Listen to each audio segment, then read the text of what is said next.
Well, it is a beautiful day here at Randwick and a little bit of a farewell. It's going to be a long-running farewell that ventures from track to track to track over the course of the next month or so. Danny Beasley has decided that it's time to finally give away his time in the saddle. But that said, you're not lost to racing. The training ranks are going to gain you, and it's probably been a retirement long in the making.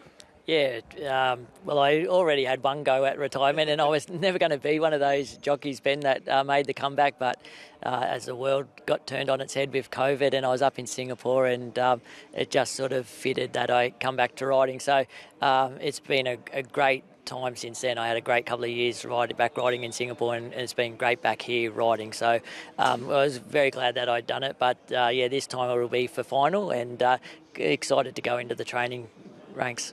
So you're sure about that? In a month's time, that'll be the final time we see you race riding? Yeah, it will be. I'm very much enjoying the riding. I am still loving it, but I've just got a really good opportunity. Training was always going to be the next step of my career, and I hold the dual licence at the moment, so it was always going to be a transition phase. But just the opportunity that's come up over the last couple of months, it's just too good to pass up. So stabling's become available in Wagga, which is pretty rare, and I've just got enough horses to move into, and if I keep knocking them back, maybe they won't be there in a year or two's time when I would probably be ready. But I won't have any regrets. It's been a passion to train, and I'm looking forward to it.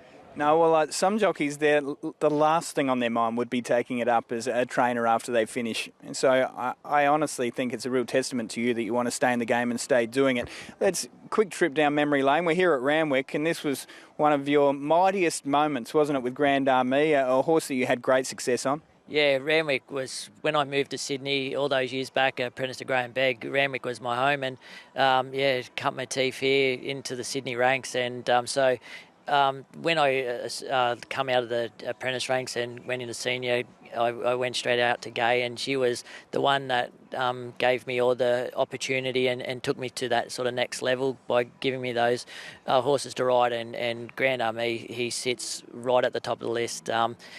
He gave me the best moments on the racetrack. You know, his Doncaster was probably my biggest highlight in my career, and the day he beat Lonhro, a bit bittersweet, but it was to win 2 Queen Elizabeths. It's we've only seen, I think, 4 horses in history do it, so he's in pretty good company there. So it's this place here, Randwick, standing out here, it's pretty special.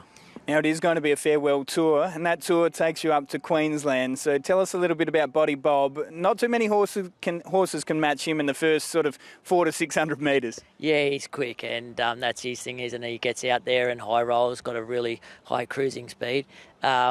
It's just going to be really nice I'm very thankful for Pat and the Connections thinking of me to give me the opportunity to ride in the race.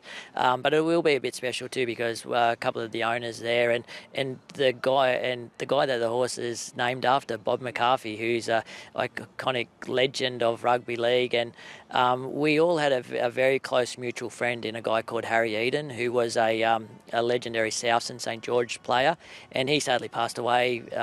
I think around about 2006, 2007, so many years ago. But we all have that connection that brings us all together, and this horse, funnily enough, will give us that connection. So it'd be a pretty special thing, as long as he goes up there and runs well, which we know he will. He'll go out there and run fast, and where that takes him in the race, we'll see on Saturday afternoon. I've always been a fan of that horse, and now I'm an even bigger fan having known that story. So tell us where the farewell will be. It's unlikely to be here at Randwick, I would imagine, or Queensland for that matter. Is it going to be there in Wagga? Well, it's a good question, Ben, and I've just had a quick look at the calendar over the last few days, and there's not a meeting that really stood out to me. So we'll sit down and try and work it out. There's a couple of meetings at Wagga, but they're on a Monday, and maybe there's a meeting at Gundagai on a Saturday where my dad had a long history, so that could be, but nothing's set in stone at the moment. I'll be backing every horse you're on that day. Just know that much. You're going to go out on a high. Congratulations on an amazing career, and I hope the farewell goes as we all hope, that you finish on a high. Thank you very much, Ben. Much appreciated.